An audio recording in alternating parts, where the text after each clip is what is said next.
Në ditët e fundit është vërejtur një rritje e kanaleve në rrjetin Telegram që identifikohen si zëri i Rusisë në Serbi ose që përdorin simbole dhe narrativ të afërt me propagandën ruse. Këto kanale fokusohen kryesisht te Kosova dhe përhapin mesazhe që mohojnë pavarësinë e Republikës së Kosovës, delegjitimojnë institucionet vendore dhe shpesh nxisin retorikë radikale, përfshirë thirrje për ndërhyrje ushtarake nga Serbia. Rritja e këtyre kanaleve shqetëson institucionet e sigurisë së vendit dhe përbën kërcënim serioz për sigurinë kombëtare dhe imazhin ndërkombëtar të Kosovës. Sipas ekspertëve, nevojitet bashkëpunimi ngushtë ndërinstitucional për të identifikuar dhe ndaluar përhapjen e dezinformatave, duke përfshirë koordinimin e agjencive të sigurisë, policisë dhe prokurorisë. Lidhur me këtë çështje, ish hetuesi Agim Rexhepi ka paralajmëruar se kjo përbën kërcënim serioz për sigurinë kombëtare dhe imazhin ndërkombëtar të Kosovës. Në ditët e fundit është vërejtur një rritje e kanaleve në rrjetin Telegram që identifikohen si zëri i Rusisë në Serbi, ose që përdorin simbole dhe narrativ të afërt me propagandën ruse, të cilat fokusohen kryesisht në Kosovë. Përmes tyre, po përhapen mesazhe që mohojnë pavarësinë e Republikës së Kosovës, delegjitimojnë institucionet tona dhe shpesh nxisin retorikën radikale, përfshirë edhe thirrje për ndërhyrje ushtarake.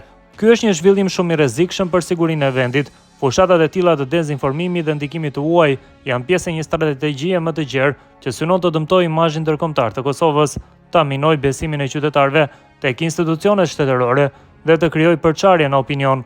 Në aspektin e sigurisë, çdo thirrje për ndërhyrje ushtarake apo mobilizim të dhunshëm përbën kërcënim direkt ndaj rendit kushtetues dhe duhet trajtuar me prioritet nga organet kompetente.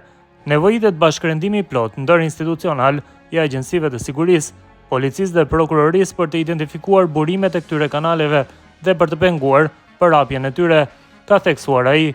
Po ashtu, Rexhepi thekson se qeveria e Kosovës me kryeministrin në detyrë Albin Kurti dhe institucionet e sigurisë po merr masa konkrete për të luftuar propagandën e huaj. Është e rëndësishme të theksohet se qeveria me në krye Albin Kurtin përmes institucioneve të saj të sigurisë dhe mekanizmave ligjor tashmë është duke ndërmarrë hapa konkret në luftimin e propagandës së huaj, zbulimin e rrjeteve dezinformuese dhe mbrojtjen e hapësirës kibernetike dhe informative të vendit. Ky angazhim është thelbësor për ruajtjen e rendit, stabilitetit dhe sovranitetit të Kosovës. Qytetarët duhet të tregojnë kujdes, të verifikojnë burimet e informacionit dhe të mos bien prejë narrativave që synojnë destabilizimin e vendit. Kosova ka institucione të qëndrueshme, një qeveri të përkushtuar ndaj sigurisë kombëtare dhe një orientim të qartë euroatlantik.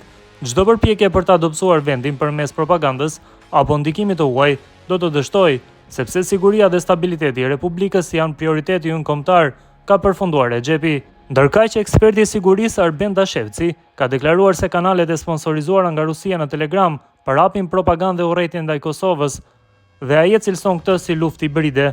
Kanalet të shumta në Telegram janë aktive që nga viti 2014, ato sponsorizojnë Rusinë me propagandë, dezinformata dhe kërcënime konstante në forma të ndryshme.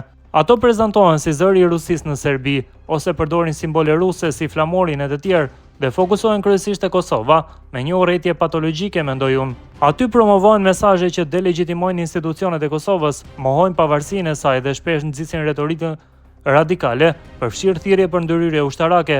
Është e rrezikshme kjo për vendin tonë, duke e parë që bëhet thirrje për luftë, urrëtie nacionale, propagandë të tjerë. Është një luftë hibride, ka thënë Dashevci.